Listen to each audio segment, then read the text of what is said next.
Live from New Delhi, you're watching DD India Newshour, India's voice to the world. I'm Siddharth Bharadwaj. Coming up in the next hour.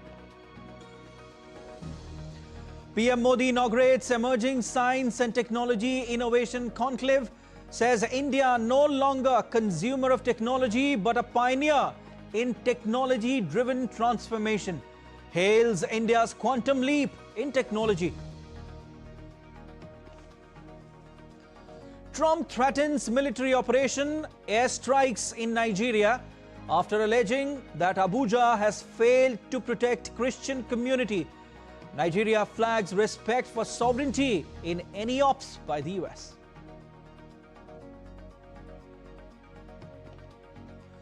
Powerful 6.3 magnitude earthquake jolts Afghanistan's Mazar-e-Sharif, 21 killed, many injured. City's iconic Blue Mosque also damaged.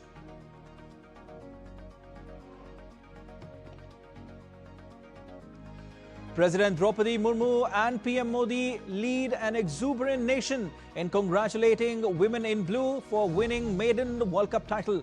Former players including Tendulkar and Kohli joined the chorus.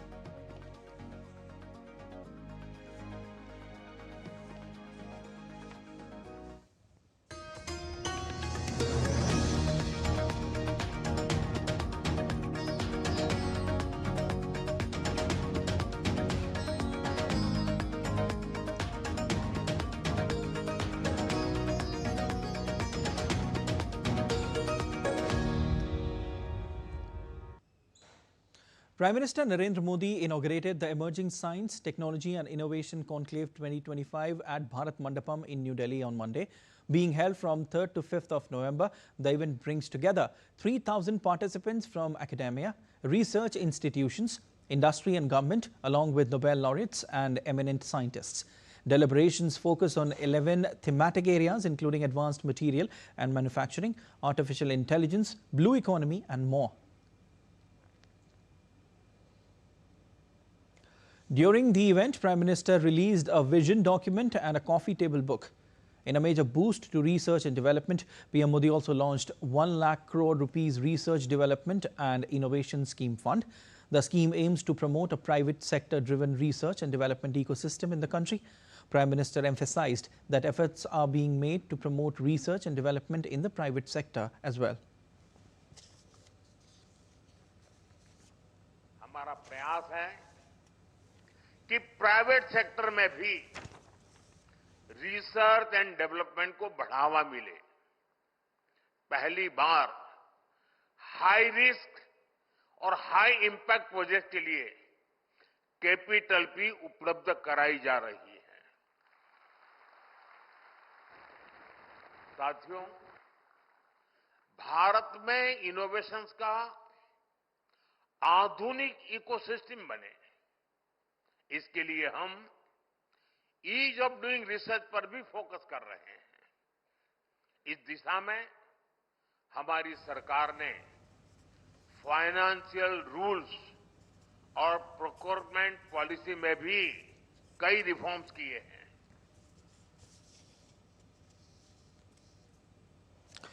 PM observed that whenever India's space missions are discussed globally, Indian women scientists receive significant recognition. Patent filing में भी भारत में महिलाओं द्वारा सालाना field patents की संख्या एक दशक पहले 100 से भी कम थी।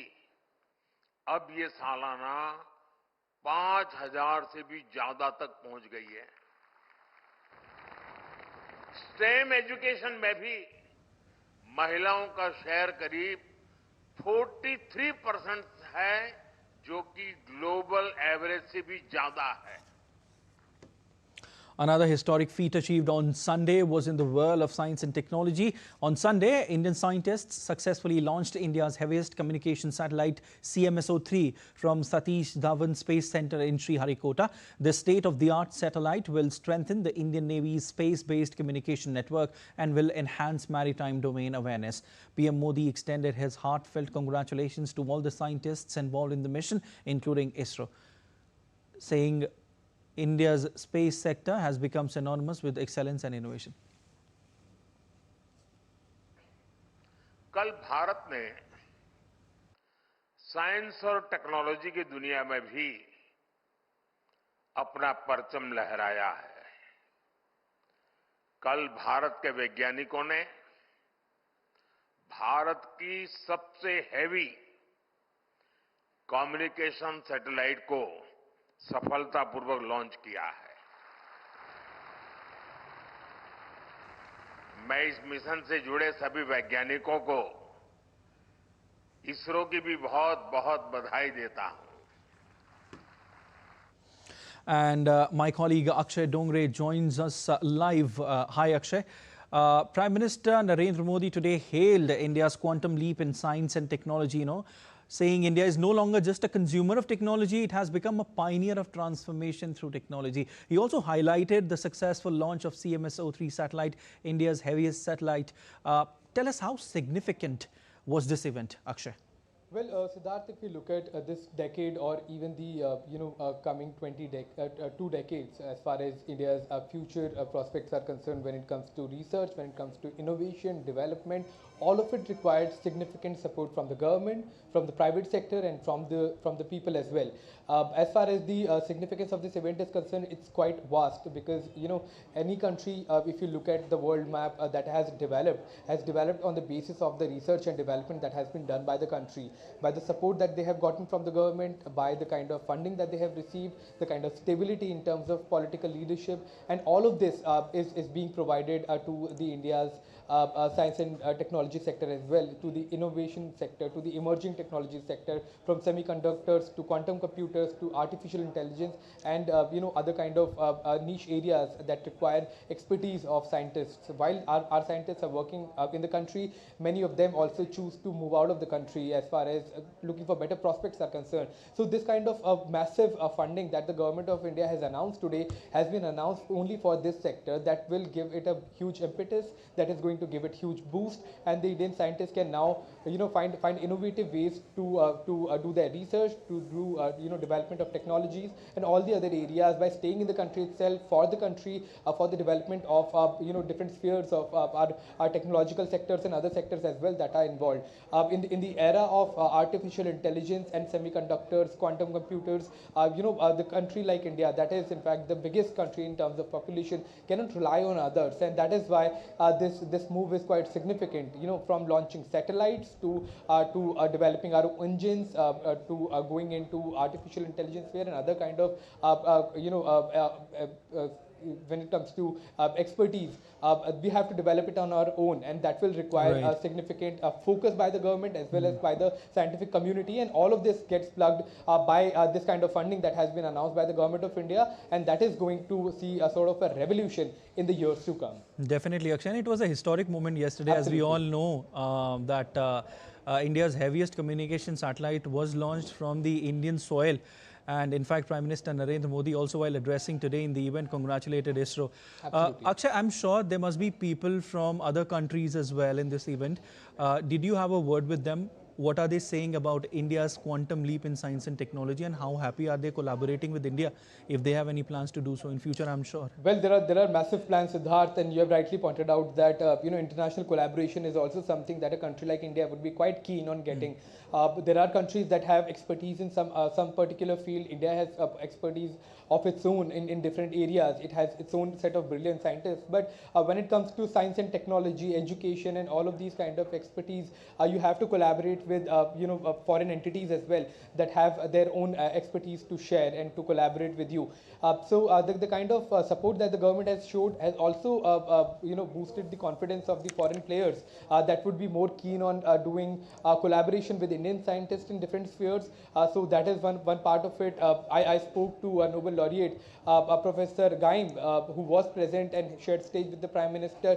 He spoke about the kind of leaps and bounds India has grown when it comes to science and technology, the kind of stability that has been provided by Narendra Modi government in the last 1 decade, and the kind of future, a bright future that they are looking at as far as these collaborations are concerned. People are looking at India as a potential country that can provide not only great scientists but also political stability, also bright minds that can do innovation of their own, and that is sort of a win-win situation for everyone. So clearly we are going to see a lot of collaborations in the future, and with these kind of events that Prime Minister Narendra Modi has highlighted and has called for it to be a cornerstone when it comes to India's technological sector, there are going to be huge boosts when it comes to different areas of innovation, of research, of development, that is going to benefit the entire country and in fact the entire world. All right, Akshay, we leave you there. Thank you so much. Prime Minister Narendra Modi today inaugurated Emerging Science and Technology Innovation Conclave 2025 at Bharat Mandapam, as we told you, and launched the ₹1 lakh crore Research Development and Innovation Scheme Fund. Nobel laureate Andre Geim also attended the event aimed at strengthening India's scientific and technological capabilities. DD India spoke exclusively with Professor Geim on the scientific progress in the last decade and Prime Minister Narendra Modi's role in pushing India's tech revolution. We are in New Delhi right now at the Emerging Science and Technology and Innovation Conclave, where Prime Minister Narendra Modi not only inaugurated the conclave but also motivated the country to take up more steps as far as India's science and technology sector is concerned. And with us we have a special guest, Nobel laureate Professor Andre Geim with us. Sir, thank you so much for speaking with us. First of all, my question is about the progress that India has made in the recent years as far as innovation is concerned, science and technology. What have you noticed? How would you rate India's progress in science and technology so far, at least in the last 1 decade? I have been in India several times, and probably first time it was 15 years ago. Since then I have seen a dramatic progress. It's not only in medicine or in digital technology, which all the world knows about, but I see how the roads has changed during the last decade, how cleaner and more prosperous India has become. And of course we know that without science and technology there would be no progress. So today's conference shows the dedication of the Indian government to support this progress, to invest at the very basic of the pyramid. All our prosperity is based on, and this is of course science and technology. Prime Minister Narendra Modi's role in pushing these reforms in a country like India? How do you see his role as the Prime Minister? And he has been pushing, the progress in science and technology and all the other areas of research and development, from digital technology to defense and all other sectors. How do you view his role? It's the first time I met Prime Minister Modi. I don't know him personally. I was very impressed how personally he addresses the audience. He really a great speaker, orator, essentially. But what I also see from international newspapers, from his speeches which go into the West, that he is kind of a person who seems to be defending not only India but the rest of the world against bullies and their sycophants. Yeah, thank you so much, Professor. Thank you. So that was Nobel laureate Andre Geim with us, talking about the progress that India has made in the last 1 decade, especially when it comes to research, when it comes to innovation, science and technology, and the role of Prime Minister Narendra Modi in pushing these reforms in our country of 1.4 billion people. With camera person Vinod Oja, Akshay Dongre, DD India. And still to come on DD India Newshour. US Defense Secretary Pete Hegseth visits South Korea. Stay tuned to know more on this. Israel receives remains of 3 additional captives from Hamas as part of a hostage prisoner exchange. World marks International Day of Biosphere Reserves today, celebrating harmony between people and nature.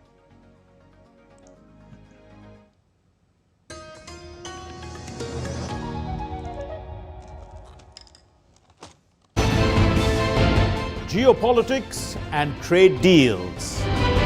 Economic challenges amid development. Hard work and the path to prosperity. It's the economy, always. Between walkers, money is what money does and says. Supply creates its own demand. Between the bulls pulls and bears tears. When supply chains globalization and India rises to the podium. We'll get you centered with the economic brief at 8 p.m. every Thursday on DD India.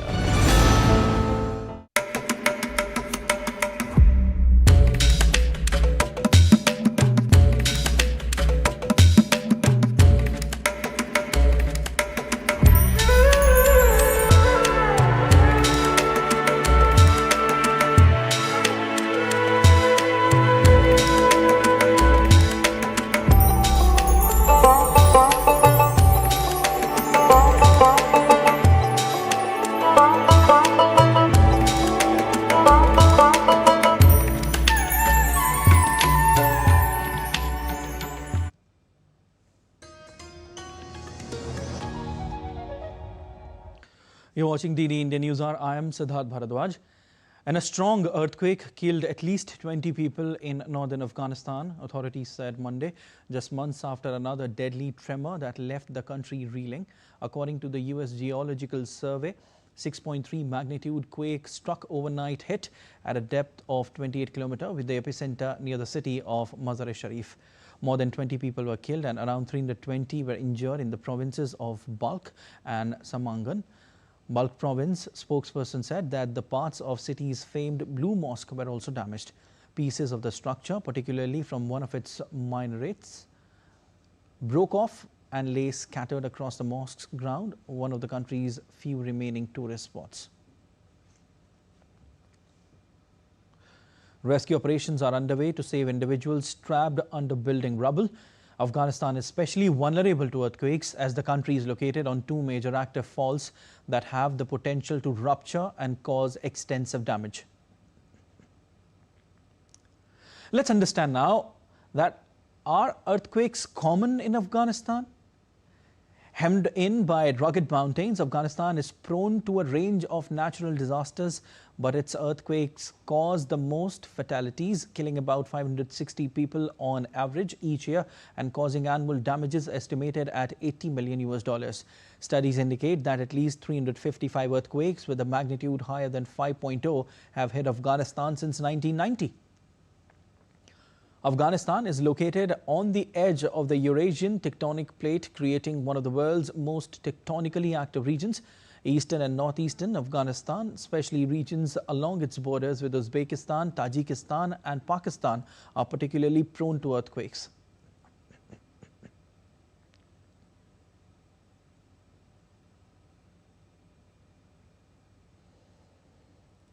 And news coming in from Nepal now. Two-way traffic has resumed on Nepal's Prithvi Highway Monday after a landslide blocked Shumkhola Ichakamna since Sunday. Nepal's Department of Roads has cleared the debris. The BP highway in Kavre has reopened via diversion after a three-day landslide flood halt. Kanti Highway's Hetauda Kathmandu route remains obstructed by Bakaya rock slide, while Dakshin Kali alternative stays closed due to Indra Sarovar landslide since Saturday. Clearance efforts continue across affected roadways. The International Day of Biosphere Reserves is being observed today across the globe. Designated by UNESCO, this day is celebrated by regions that promote a harmonious balance between people and nature. It also highlights how these reserves contribute to biodiversity conservation and sustainable development worldwide.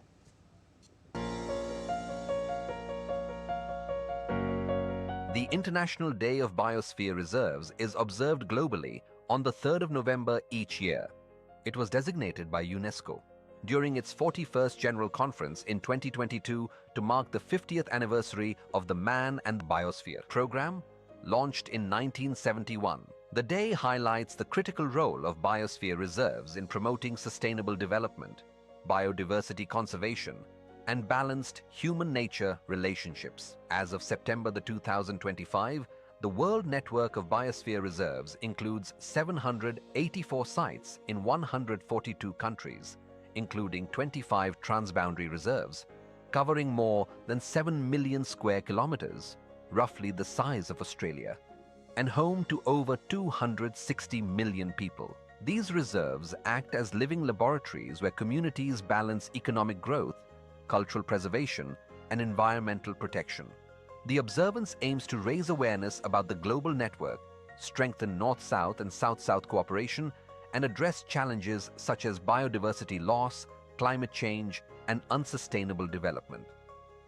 Biosphere reserves contribute to the Sustainable Development Goals by protecting ecosystems, promoting innovation, and advancing climate resilience. The 5th World Congress of Biosphere Reserves was held in Hangzhou, China, bringing together over 2,000 participants to share strategies and best practices for future sustainability. The Congress reaffirmed alignment with global frameworks on biodiversity and climate action. India hosts 18 notified biosphere reserves covering 60,000 to 90,000 square kilometers, with 13 recognized by UNESCO in the WNBR. Nilgiri was the first to be recognized in 2000. The Gulf of Kutch in Gujarat is the largest, while Dibru-Saikhowa in Assam is the smallest. The International Day of Biosphere Reserves serves as a reminder that sustainability depends on cooperation between humanity and nature, built on respect, science, and shared responsibility. U.S. Defense Secretary Pete Hegseth visits South Korea on Monday for talks expected to involve Washington's goal of reshaping the role of U.S. troops in Korea, and is also due to visit the DMZ border with North Korea. South Korea's defense ministry said that Hegseth and South Korean Defense Minister Ahn Gyubak will discuss combined defense readiness against North Korea and cooperation on regional security and cyber and missile defense in an annual security consultative meeting on Tuesday. It further added that the two are also expected to discuss plans to respond to the changing security environment and threats by developing the alliance between the two countries.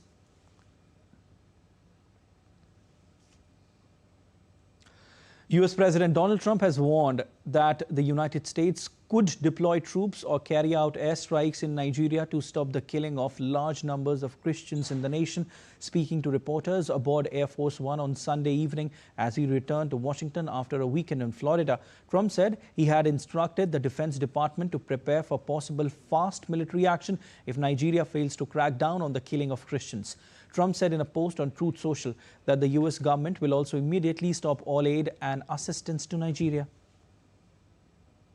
Could be. I mean, a lot of things I envisage, a lot of things. They're killing record numbers of Christians in Nigeria. And they have other countries very bad also. You know that. That part of the world, very bad. They're killing the Christians and killing them in very large numbers. We're not going to allow that to happen. At a church service in Nigeria's Kaduna, Christian leaders expressed frustration with the government's handling of security, but drew a line at foreign interference in the country's sovereignty. Christian leaders in Nigeria welcomed Trump's threat to intervene over religious violence, but cautioned against any attempt to dictate the country's leadership.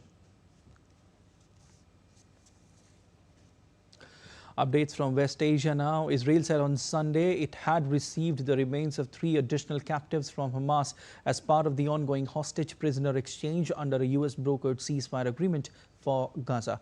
Prime Minister's office said in a statement that IDF and Shin Bet forces received the remains of 3 fallen hostages through the Red Cross inside Gaza. The remains are being transported to Israel for identification. The bodies are expected to be those of 3 of the 11 hostages whose remains Israel is seeking from Gaza under the terms of the ceasefire. Israel has said Hamas has been too slow in delivering them. Hamas says it is working as quickly as possible under difficult conditions. Since the start of the truce, Hamas has released the surviving hostages and begun handling over the remains of 28 deceased captives. Hamas released all 20 living hostages held in Gaza in return for nearly 2,000 Palestinian convicts and wartime detainees held by Israel. It has so far returned remains of 17 hostages, including 15 Israelis, 1 Thai national and 1 Nepali.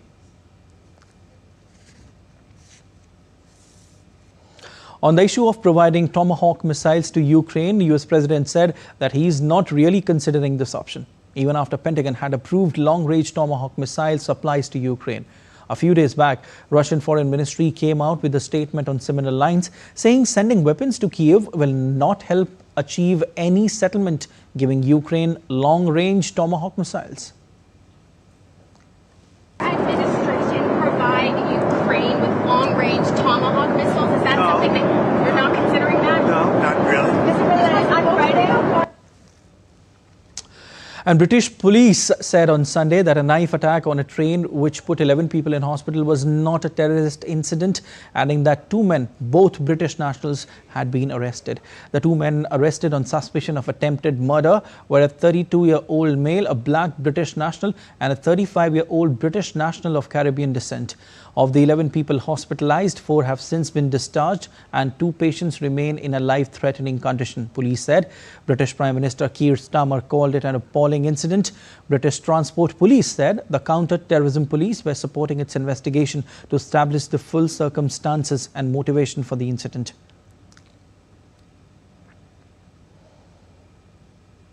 News from Kenya. Now, the death toll from a landslide in western Kenya's Rift Valley has risen to 26 following heavy rains. 25 people were still missing and 26 others had been rescued after devastating floods in Elgeyo Marakwet County. The government has deployed military planes and disaster response specialists to conduct a search and rescue operation. Hundreds of people have been killed in recent years in landslides and flooding in Kenya, with scientists saying climate change is causing more intense and frequent extreme weather events. Landslides in the east of neighboring Uganda have also killed at least 13 people in the last week.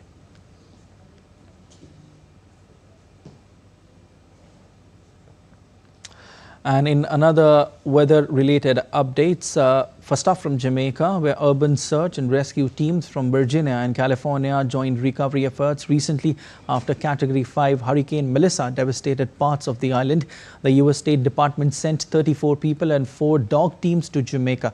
Teams spread out throughout, assessing damage, delivering supplies and speaking to community residents. Virginia Task Force 1 is a domestic and international disaster response resource that is sponsored by the Fairfax County Fire and Rescue Department. It was established in 1986 and has been deployed throughout the US and world for disaster response. Some of the most notable assignments include Turkey, Haiti, Ecuador and Nepal for earthquakes and various US locations for hurricanes, including 2005's Hurricane Katrina. Let's take a look at other stories making news around the world. Charles Coste, the world's oldest living Olympic gold medalist, passed away at 101.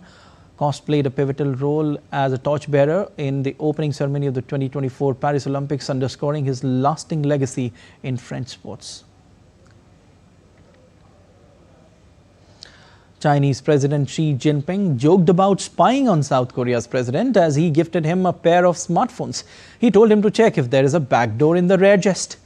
The light-hearted exchange took place in the city of Gyeongju when Xi and President Lee Jae-myung presented gifts to each other on the sidelines of APEC summit.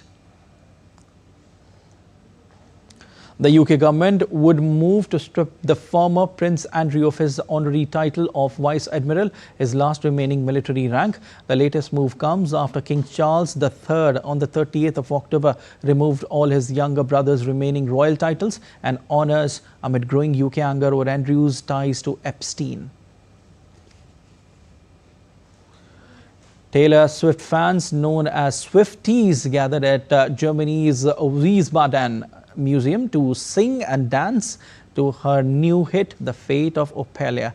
In front of the famous Ophelia painting said to have inspired the song, the museum's director said fans travelled from Germany, France, England, the US and South America as well to see the artwork and celebrate Swift's latest release.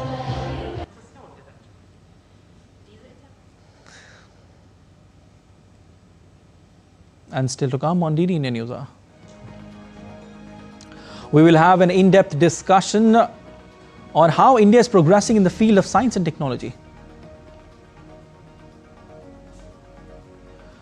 21 people killed in a tragic bus accident in Telangana.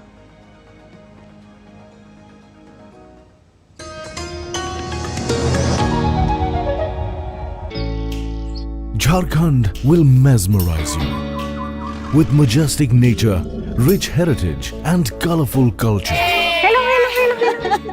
Johar. It fits perfectly. Thank you. Full workout हो गया. Ready?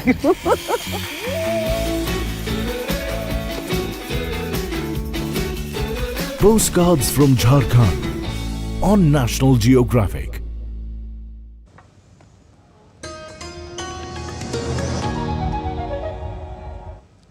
And you're watching DD India Newshour. I'm Siddharth Bharadwaj. A quick recap of the headlines. PM Modi inaugurates Emerging Science and Technology Innovation Conclave, says India no longer consumer of technology but a pioneer in technology-driven transformation, hails India's quantum leap in technology. Trump threatens military operation, airstrikes in Nigeria after alleging that Abuja has failed to protect Christian community. Nigeria flags respect for sovereignty in any ops by the US. Powerful 6.3 magnitude earthquake jolts Afghanistan's Mazar-e-Sharif. 21 killed, many injured. City's iconic Blue Mosque is also damaged.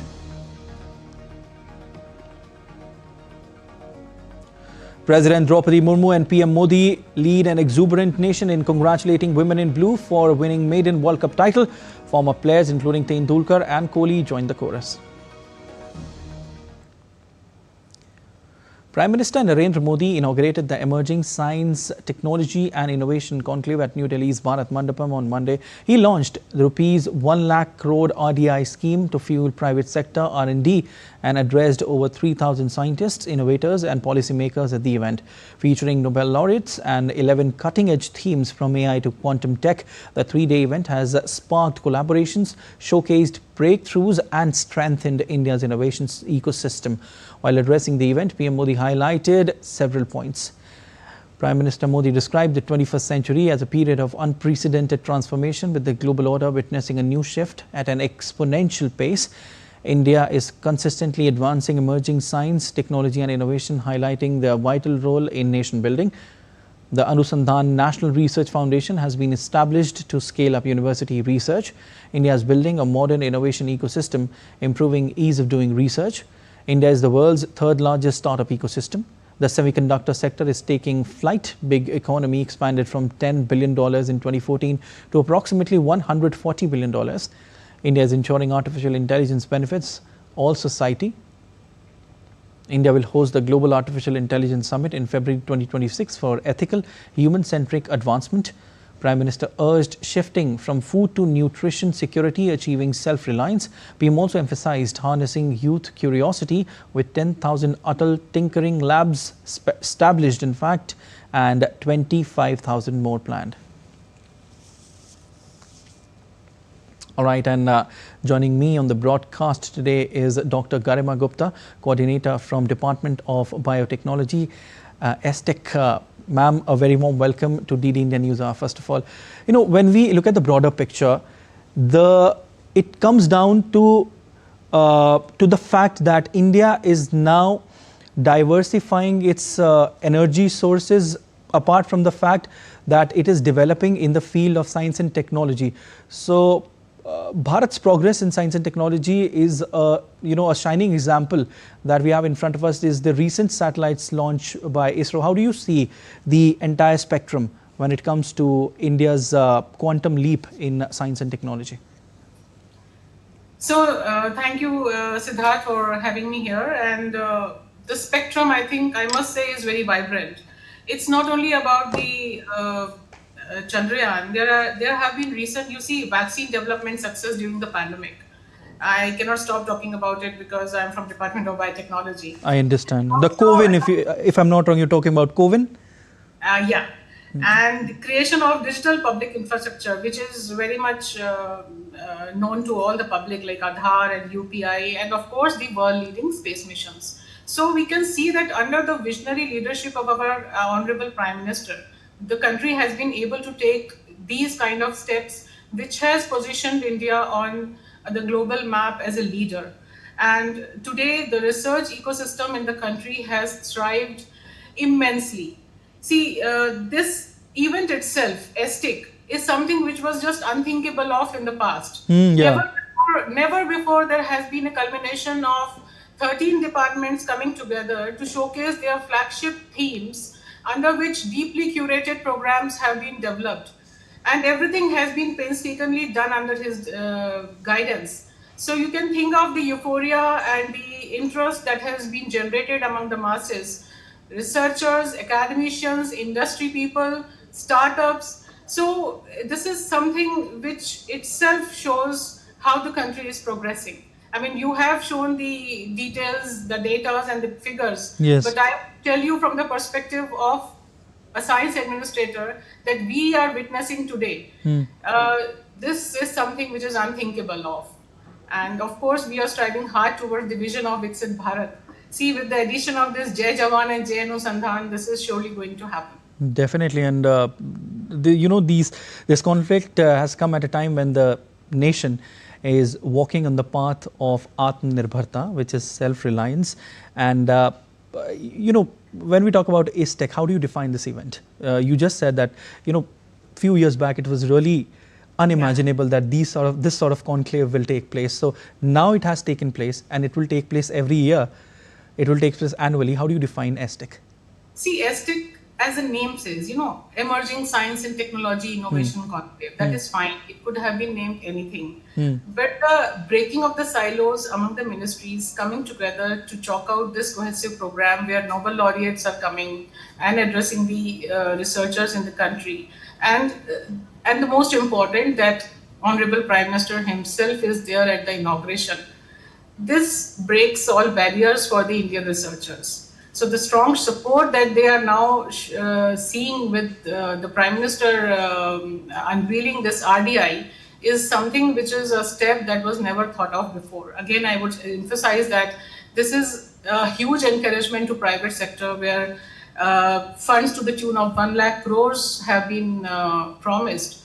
And they are not promised just like that. They are for some very specific strategic technologies which are going to focus on critical areas which are very important for national development and global competitiveness. Definitely. Prime Minister Narendra Modi has said that the private sector should also get boost when it comes to the R&D sector. You just told us. How significant is R&D sector when it comes to countries' development in science and technology? How crucial is that, and how crucial is the coming of private players? Well, see, there can be no progress if there is no development under SNT. These are small examples like Aadhaar and UPI, which the common man is also able to understand. Mission COVID Suraksha, under where we rolled out the indigenously developed COVID vaccine, something in record time that the country was able to do just because of its strong R&D base. So this is the few examples which I am willing to showcase here, because everybody was impacted at that time. Unless the research infrastructure and ecosystem is strengthened, we cannot think of leaps like these. I understand. Ma'am, I want to ask you that, since you yourself are from the biotechnology department, how do you assess country's progress in this department over the past 10 to 11 years? There has been tremendous progress. See, rather than doing loose end research, I think now we are into a very focused mission mode the way we are doing it now. And Department of Biotechnology has now rolled out its flagship program of biomanufacturing, which is going to change the entire ecosystem. In fact, Honorable Pradhan Mantriji has rolled out and approved our policy, Bio-E3 policy, that is about employment, environment and economy. So it's not something that we are doing R&D just for the sake of doing it. It is going to help in all the dimensions under which a society can actually progress. So the isolation, like, it's not only restricted to labs, now it is going from lab to your bench side, to your plate, to your everyday business, and it is all encompassing. So that is how I see now, that with changing times, the focus has become more, and this was not a decade ago. Indeed, and this event itself is an example of how the country is developing in the field of science and technology. You also said, that few years back, it was unimaginable that this sort of conclave would be possible, but it's happening now.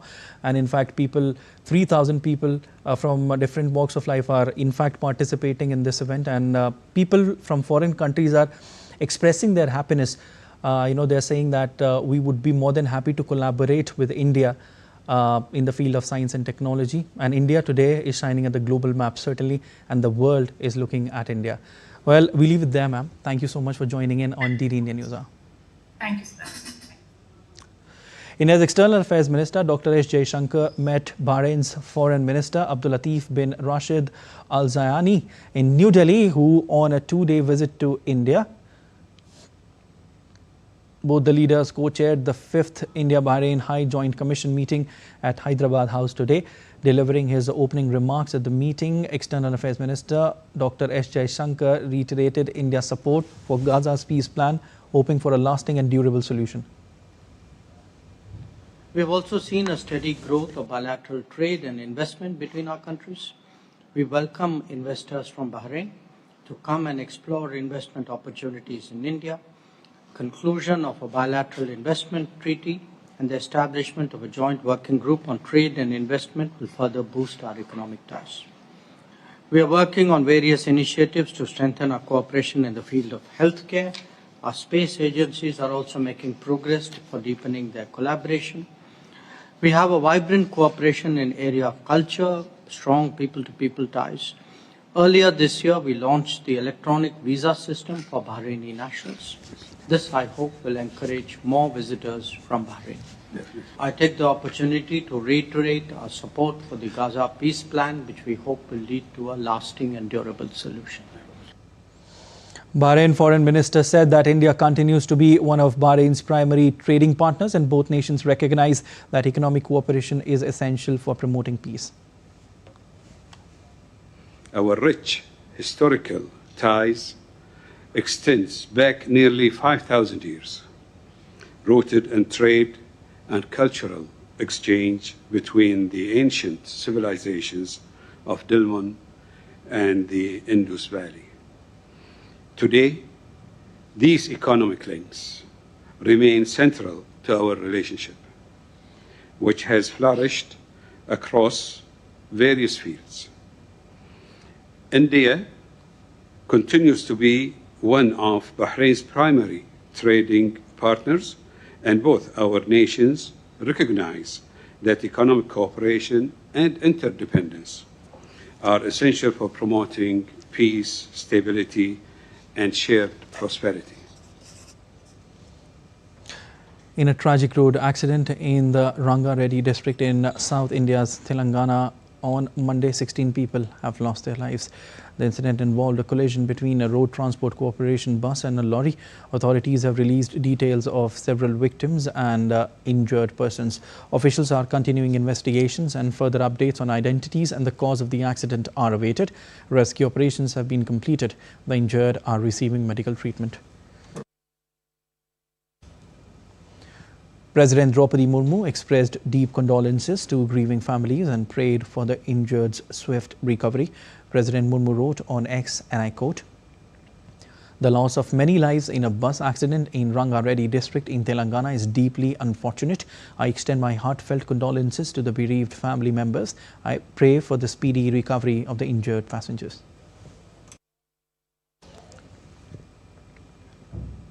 And Suprasanthi, my colleague, is joining me from Hyderabad. Suprasanthi, it's a very tragic incident, whatever happened, but what is the latest that you are picking up? Yes, Siddharth, it is really a very tragic incident that occurred in Rangareddy district of Telangana. A bus carrying nearly 70 passengers, which was coming from Tandur to Hyderabad, it was hit by a tipper that was laden with gravel in the opposite direction near Mirzaguda.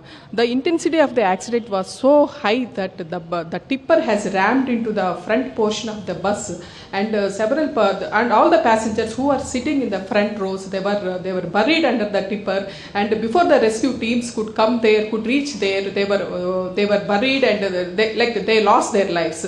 And it is said that 17 passengers, including the two drivers of the both tipper and the bus, lost their lives in this accident, and the deceased included 10 women and one 10-month baby also.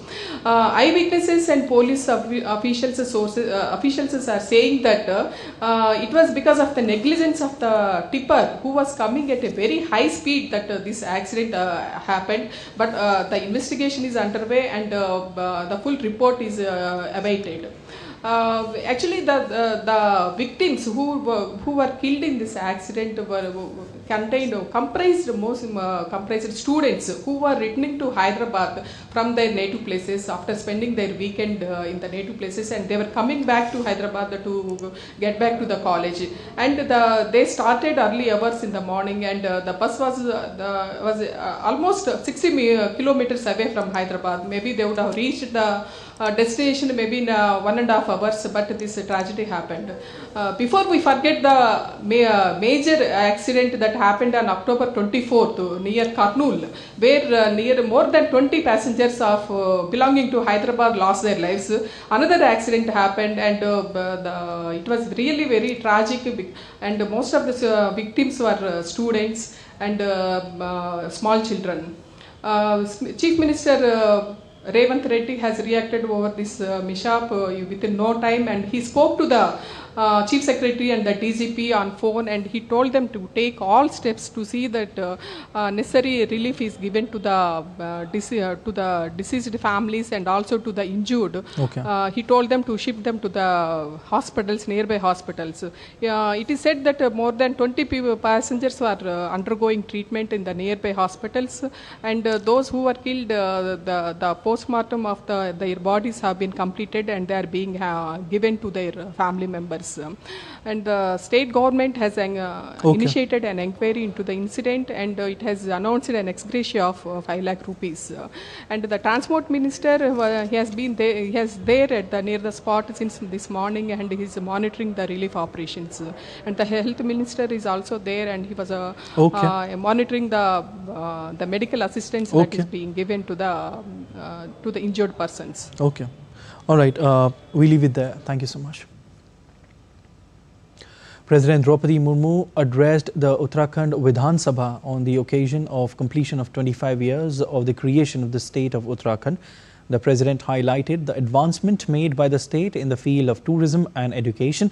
Addressing the legislators, she emphasized that development and public welfare are above politics.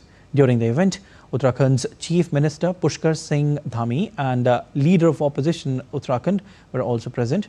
President Murmu also talked about the state's achievement in the past 25 years, hailing social development and women's empowerment in the state. मुझे ये जानकर प्रसन्नता हुई है कि राज्यों में साक्षरता बढ़ी, महिलाओं की शिक्षा में विस्तार हुआ है, मातृ एवं शिशु मृत्यु दर भी कमी आई है तथा स्वास्थ्य सेवाओं को सुलभ बनाने में प्रयास किए जा रहे हैं। महिला सशक्तिकरण की दिशा में किए जा रहे प्रयासों की मैं विशेष सराहना करती हूँ। Monday is the last day for campaigning ahead of the elections of the East Indian state of Bihar. Prime Minister Narendra Modi intensified the Bharatiya Janata Party-led NDA's push in Bihar's assembly elections as he addressed a high-stakes rally in the northern districts of Saharsa. Later in the day, PM Modi is set to address another rally in Katihar. This comes amid the final stretch of campaigning ahead of the first phase of polling on November 6th, with results expected on November 14th.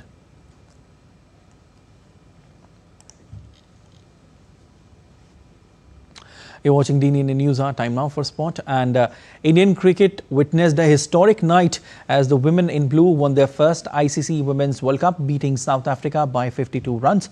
India won the Women's Cricket World Cup for the first time, led by brilliant all-round performances from Deepti Sharma and Shafali Verma. Let's take a look at this report. Indian women's cricket team are world champions. Indian team defeated South Africa by 52 runs in the final played on Sunday at the D.Y. Patil Stadium in Navi Mumbai to lift their maiden World Cup. Rain delayed the final match by 2 hours but couldn't dampen the indomitable spirit of the women in blue who came out blazing to subdue the Proteas in all departments. South Africa won the toss and opted to bowl first. However, India's opening pair quickly proved their decision wrong. Shafali Verma and Smriti Mandhana gave India a fantastic start with the century partnership for the first wicket. Mandhana scored 45 runs before getting out, while Shafali scored 87 runs, narrowly missing out on a century. Jemima Rodriguez contributed 24 runs and captain Harmanpreet Kaur added 20 runs. All-rounder Deepti Sharma played a brilliant innings, scoring 58 runs off 58 balls, while Richa Ghosh added 34 runs off 24 balls, helping India reach a big total. India finished its 50 overs at 298 for 7. Kaka took 3 wickets for South Africa. Chasing a target of 299, South Africa had a steady start, putting together 51 runs for the first wicket. Amanjot Kaur gave India the breakthrough by running out Tasman Brits. Bosman was sent back without scoring by Sri Charni. Shafali Verma then dismissed Sunelus and Marizan Cup, putting South Africa on the back foot. South African captain Laura Forward and Dane van Niekerk shared a 61-run partnership for the 6th wicket. Niekerk scored 35 runs before falling to Sharma, while the captain Laura reached her century. At a score of 101, Amanjot Kaur took a brilliant catch of Deepti Sharma to dismiss Laura, sealing South Africa's defeat. South Africa were all out for 246 in 45.3 overs, and India became the world champions for the first time. Shafali Verma was named player of the match. Deepti Verma, who performed brilliantly with both bat and ball throughout the World Cup, was adjudged player of the tournament. India became the 4th team to win the World Cup after Australia, England and New Zealand. So finally, India got 3rd time lucky and defeated South Africa to become the world champions for the first time. Now this maiden World Cup will open new avenues for women's cricket in India. With camera person Ashish Sharma, this is Suchitra reporting for DD India in Navi Mumbai. President Draupadi Murmu congratulated women in blue on the historic win. In a social media post on X, the President said, and I quote, "My heartiest congratulations to each and every member of the Indian women's cricket team on winning the ICC Women's Cricket World Cup 2025. They have created history by winning it for the first time. They have been playing well and today they got the result befitting their talent and performance. This watershed moment will take women cricket to still higher performances. I admire the way the girls have done India proud." Calling it a spectacular win, Prime Minister Narendra Modi said the team's performance in the final was marked by great skill and confidence. He added that the team showed exceptional teamwork and tenacity throughout the tournament. पूरा भारत अपनी cricket team की सफलता से बहुत खुश है। ये भारत का पहला विमेन्स वर्ल्ड कप है। मैं हमारी विमेन क्रिकेट टीम को बहुत बहुत बधाई देता हूं। हमें आप पर गर्व है। आपकी ये सफलता देश के करोड़ों नौजवानों को प्रेरित करेगी। And DD India Suchitra Bharadwaj spoke to fans soon after the win of Team India. Rewrites the golden chapter of the world, because now from inspirations to domination, now Indian world cricket team, women world cricket team dominates the world as a World Cup champion. This is the great and memorable moment, emotional moment, proud moment for all the Indian. From 1970 to now, Indian women achieved the World Cup champion. Historical moment for all of Indian. के लिए खुशी की बात है और जिस प्रकार की कैप्टनसी रही है बहुत बढ़िया, जिस प्रकार के सब खिलाड़ियों का मार्गदर्शन प्रदर्शन रहा है वो बहुत बढ़िया रहा है, तो बहुत गर्व की बात है हमारे लिए। यस बहुत ही मज़ा आया. फाइनली हम लोग जीत गए हैं और बहुत ही मेमोरेबल मोमेंट है हमारे लिए.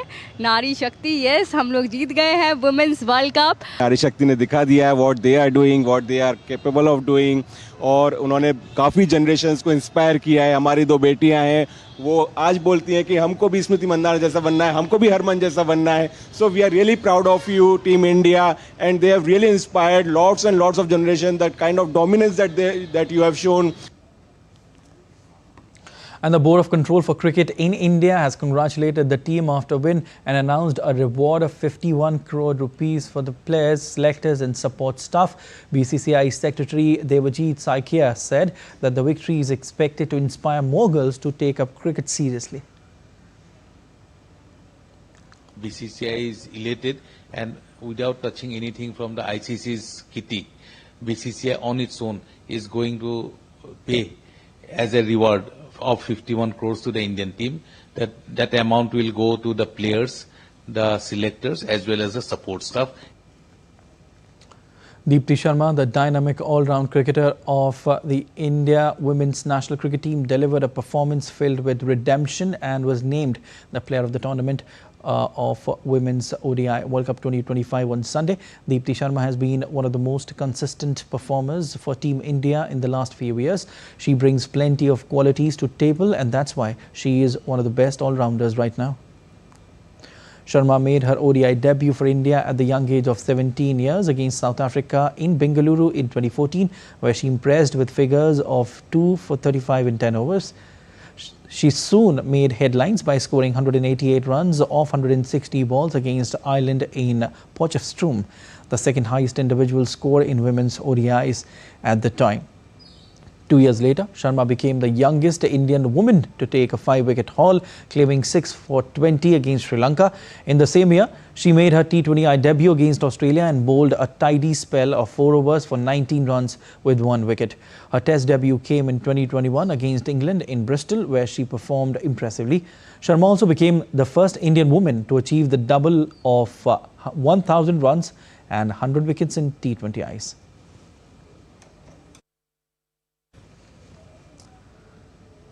And that's all for this edition of DD India News Hour. But let us know your thoughts on the news of the day. For those on the go, you can get all the latest news and updates from India and across the world on DD India mobile app. The app is available on Android and iOS platforms, and you can scan the QR code on the screen to download now. We'll be back with more news as it breaks here on DD India. I'm Siddharth Bharadwaj from all of us here in Delhi. Thanks for watching DD India News Hour.